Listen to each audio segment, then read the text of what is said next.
বৃহস্পতিবার মানেই আমাদের কাছে একটা প্রচণ্ড তাড়াহুড়োর দিন, বিশেষ করে সকালবেলাটা ভীষণ তাড়াহুড়ো করে কাটে। আর এখন তো স্কুল নেই, তবু যে যখন যখন ছেলেদের স্কুল থাকে তখন তো আরোই তাড়াহুড়ো থাকে। সো হ্যালো এভরিওয়ান, আমি নবরূপা আর আমার একটা ছোট্ট মিনি ব্লগে তোমাদেরকে অনেক অনেক স্বাগত জানাই। আশা করছি তোমরা খুব ভালো আছো, আমিও কিন্তু বেশ আছি। স্নান করে নিয়েছি, এসে একটু সামান্য স্কিন কেয়ার মানে ওই যে সানস্ক্রিন লাগিয়ে নিচ্ছি। আর সিঁদুরটা পরে মনে হলো একটু কাজল লাগাই, বেশ ভালো লাগে কাজল লাগাতে। আমার কাজল আর লিপস্টিক এই দুটোই হচ্ছে কি আমার স্বাদ। তোমাদের কাছে কোনটা প্রিয় আমাকে কিন্তু অবশ্যই কমেন্ট করে জানিও। কাজল না লিপস্টিক। পুজো করতে চলে এসেছি ঠাকুর ঘরে, খুব সুন্দর করে পুজোটা দিয়ে নিলাম নিজের মতন একদম মন ভরে। এবার সারা ঘরে একটু ধুনো দিয়ে আমি চলে যাব একেবারে রান্নাঘরে।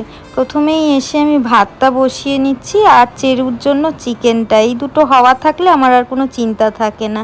এরপরে আজকে না আমি আমার খুব প্রিয় একটা জিনিস রান্না করতে চলেছি, সেটা হচ্ছে পুঁই শাকের চচ্চড়ি। হ্যাঁ, পুঁই শাকের চচ্চড়ি আমার সব রকমভাবেই ভালো লাগে, নিরামিষভাবে তো ভালো লাগেই, আবার চিংড়ি মাছ বা ইলিশ মাছের মাথা দিয়ে হলেও খুব ভালো লাগে। আজকে কিন্তু চিংড়ি মাছ দিয়ে রান্না করছি, খুব ছোট ছোট সেই চিংড়ি মাছ যেগুলো হয় সেগুলো বাজার থেকে নিয়ে এসেছিলাম। তো এটা দিয়ে আজকে পুঁই শাকের চচ্চড়ি করব।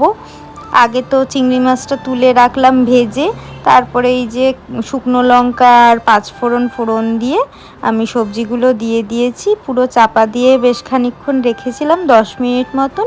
দেখো কতটুকুনো হয়ে গেছে। আমি অল্প করেই করছি, তার কারণ হচ্ছে গিয়ে দুপুরবেলা তো আমরা 3 জন মানে আমার 2 ছেলে আর আমি খাবো।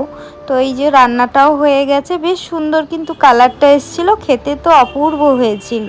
আজকে অনেক দিন পর আবার পুঁই শাক খেলাম। এই তো লাঞ্চ করতেও বসে গেছি। তোমরা অবশ্যই জানিও ভিডিও কেমন লাগলো, অবশ্যই লাইক করো ভালো লাগলে, ফলো করতে কিন্তু একদম ভুলো না।